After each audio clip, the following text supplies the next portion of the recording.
नाम जप करो, तुम्हें कहीं भागने की जरूरत नहीं, किसी से आशीर्वाद मांगने की जरूरत नहीं, सारे आशीर्वाद आपके पास आ जाएंगे अपने आप। जहाँ पर कृपा राम की हुई ता पर कृपा करे सब। कृष्ण कृष्ण जपो, किसी से आशीर्वाद की जरूरत नहीं, सब मिल जाएगा। विश्वास मान लो, आप विश्वास मान लो, केवल विश्वास की बात कह रहे हैं। तेरे दरवाजे आकर महात्मा तेरे को आशीर्वाद दे के जाएंगे। केवल जब जो प्रेमानंद जी महाराज लगातार कहते हैं कि नाम जप करो, नाम जप करो, नाम जप करने से ही संपूर्ण पापों का नाश होता है, आपके जीवन में सुख शांति आएगी और विभिन्न प्रकार की बीमारियों का उपचार होता है। एकमात्र साधन जो मोक्ष का हो सकता है वो नाम जप है। ये प्रेमानंद जी महाराज कहते हैं, ये उनके अपने विचार हैं।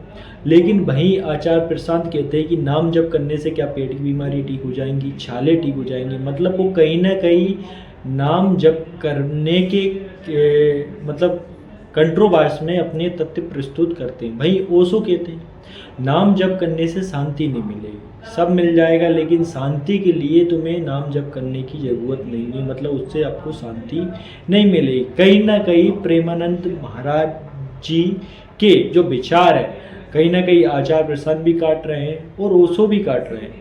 मैं प्रेमानंद जी महाराज के विचार बिल्कुल नहीं काट सकता क्योंकि इतनी मेरी सामर्थ्य नहीं है, लेकिन फिर भी मैं आपको इस वीडियो के माध्यम से उनके विचार बताना चाहता हूँ। बाकी आप अपने विचार कमेंट बॉक्स में ज़रूर मेंशन करें कि आप क्या सोचते हैं और किसको सही मार्गदर्शक के रूप में वर्तमान समाज में देखना चाहते हैं, जो समाज को एक नई दिशा दे, युवा पीढ़ी को एक मार्गदर्शन दे और जो सच में एक संत के रूप में जाने जा सकते हैं और हम सब उनको मान सकते हैं। तो आइए देखिए पूरा वीडियो और कमेंट बॉक्स में कमेंट कीजिए अपने। नाम जप करो, तुम्हें कहीं भागने की जरूरत नहीं, किसी से आशीर्वाद मांगने की जरूरत नहीं, सारे आशीर्वाद आपके पास आ जाएंगे अपने आप। जहाँ पर कृपा राम की हुई ता पर कृपा करे सब। कृष्ण कृष्ण जपो, किसी से आशीर्वाद की जरूरत नहीं, सब मिल जाएगा। विश्वास मान लो, आप विश्वास मान लो, केवल विश्वास की बात कह रहे हैं। तेरे दरवाजे आकर महात्मा तेरे को आशीर्वाद दे के जाएंगे। केवल तू नाम जप कर, गले पड़कर आशीर्वाद दे जाएंगे, कुछ लेंगे नहीं, गले पर तू ये ले ले बेटा, मेरा आशीर्वाद ले ले, देने आएंगे। केवल मैं तुम्हें कृत्य करने आया हूँ, बस जा रहा हूँ, मुझे कुछ नहीं चाहिए। मैं भगवान के द्वारा प्रेरित हूँ, तुम भजन करते जाओ, तुम्हारा मंगल। नाम जैसा कोई मित्र नहीं, नाम जैसा कोई अंगरक्षक नहीं, नाम जैसा कोई हमारा सहायता करने वाला नहीं। तुम स्वयं राम राम जपो, अच्छे आचरण करो, किसी को दुख मत दो, भगवान का नाम जप करो। बाल बांका भी निकल सकता कोई, गृहस्थी में हो, पदाधिकारी कोई भी हो, सब सुरक्षित रहोगे। मैं गंदा खाना खाता हूँ, मेरा पेट खराब है, उससे मुंह में छाले पड़ गए, उसी छाले वाले मुंह से मैं सीताराम करूं तो छाले ठीक हो जाएंगे क्या? इस पूरी प्रक्रिया में कहीं भी मेरे पेटूपने का इलाज है? हाँ, ये जरूर हो सकता है कि मैं हाय हाय कर रहा था, ज्यादा हाय हाय करो, बीमारी पे ज्यादा ध्यान दो तो और सताती है। मुझे बोल दिया गया कि तुम माला फेरो या कुछ और करो या नाम जपो, तो मेरा सारा ध्यान किस पे लग गया? तो मैं थोड़ी देर के लिए अपने दर्द को भूल गया। लेकिन ये कोई उपचार है? थोड़ी देर में फिर भाग रहा हूँ, छोला भटूरा कहाँ रखा है। कोई भी विधि सही नहीं होती और सब विधियां सही हो सकती हैं। आत्मज्ञान के साथ सब विधियां काम कर जाती हैं, बिना आत्मज्ञान के कोई विधि काम नहीं करती। वो कोई एक वन साइज फिट्स ऑल वाली बात नहीं होती है कि बाबा जी ने एक विधि बता दी, अब पूरा जमाना उसी को लेके घूम रहा है। उसमें कोई नैतिक समस्या नहीं है, समस्या व्यवहारिक है। वो विधि उपयोगी नहीं हो पाएगी, लाभ नहीं देगी। क्रांति का पहला सूत्र, मंत्र जाप करने से शांति मिलने को नहीं, मंत्र जाप करने से निद्रा मिलती है, शांति नहीं। मूर्छा आती, शांति नहीं। मंत्र जाप का उपयोग लौरी की तरह है, जैसे मां अपने बच्चे को कहती सो जा बेटा, राजा बेटा, सो जा बेटा, राजा बेटा, बार बार दोहराई जाती राजा बेटा, राजा बेटा, राजा बेटा। एक ही शब्द को बार बार सुनने से ऊब पैदा होती, स्वभावता ऊब से उबाइयां शुरू हो जाती और बेटा भाग नहीं सकता। राजा बेटा भाग के जाए कहां? मां बैठी उसे पकड़े, वो कहती सो जा राजा बेटा, सो जा। उसे भागने का और कोई उपाय नहीं मिलता तो वो नींद में ही डुबकी मार जाता, वो ही भागने का उपाय बचता है। और ये एक ही शब्द एक ही लय में दोहराया गया नींद लाने वाला हो जाता है। तुम बैठे राम राम राम राम राम राम जपते हो, एक ही शब्द दोहराओगे तंद्रा आएगी।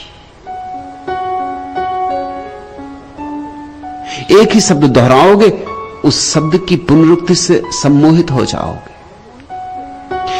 सम्मोहित से थोड़ा सुख मिलेगा, अच्छी नींद ले लोगे, लेकिन इससे कुछ सत्य मिलने वाला नहीं और ना शांति मिलने वाली। शांति तो तब मिलेगी जब तुम अशांति के कारण छोड़ दोगे। एक राजनेता मेरे पास आते थे कि मन बड़ा अशांत है, कोई मंत्र दे दे। मैंने कहा कि मन अशांत है, उसके कारण छोड़ोगे नहीं। मन शांत है क्योंकि तुम्हें मुख्यमंत्री बनना है। उन्होंने कहा बात तो आप ठीक ही कह रहे हैं, आज 10 साल से कोशिश में लगा हूं, लेकिन बस मंत्री पे अटक गया हूं। मेरे से पीछे आने वाले लोग जो न जेल गए कभी, न जिन्होंने कोई त्याग तपस्या की, वो भी मुख्यमंत्री हो गए। मैं अपनी सादगी की वजह से अटका हुआ हूं, इसलिए चित्त मेरा बड़ा अशांत रहता, नींद तो आती ही नहीं मुझे। अब मैंने उनसे कहा कि 2 बातें, अगर तुम किसी ईमानदार आदमी के पास जाओगे तो वो कहेगा कि जिस चीज से चित्त अशांत होता है वे कारण छोड़ दो। अगर तुम किसी बेईमान के पास जाओगे तो वो तुम्हें कह देगा कि ये लो मंत्र, इसको दोहराओ, इससे सब शांति हो जाएगी। अगर तुम बीमार हो तो मंत्र दोहराने से धोखा ही पैदा होगा, बीमारी मिटेगी नहीं। बीमारी के मूल कारण मिटाने होंगे। मैंने उनसे कहा तुम्हारे राजनीतिक चित्त, तुम्हारी महत्वाकांक्षा तुम्हारी अशांति का कारण है। महत्वाकांक्षी अशांत होगा ही,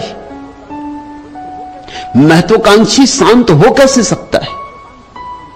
और अगर महत्वाकांक्षी शांत हो जाएगा तो फिर गैर महत्वाकांक्षी को क्या मिलेगा इस जगत में?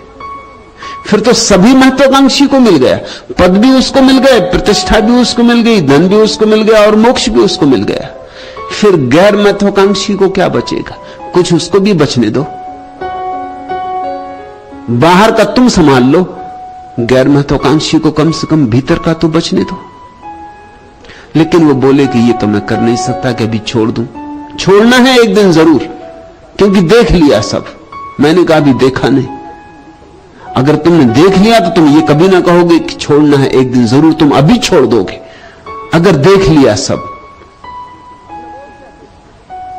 तो फिर अब और क्या देखना है? छोड़ ही दो,